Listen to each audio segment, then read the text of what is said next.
په فلپاین کې د خالي په ورځ خلکو په داسې حال کې د اختر تیاریانې کولې چې د وسلوالو تر ولکې لاندې په مراوي ښار کې د امنیتي ځواکونو او اسلامي سخت دریځو ترمنځ جګړه په 34 ورځ روانه وه.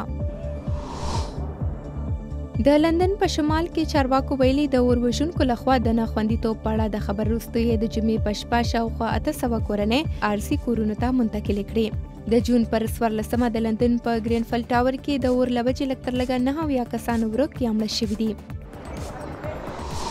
په جاپان کې 55 کلن ماساهیکو سوګا د تیرو 18 کالونو راهیسې په هر سپرلي او مني کې خپلې 10 ایراني پیشوګانې له خپل کور څخه 1000 کیلومتره لرې ټوکیو ښار ته د دې لپاره وړي چې د پیشوګانو مالکانو شمیرې زیاتې او نه غوښتونکي پیشوګانې له مرګه خوندي کړل شي.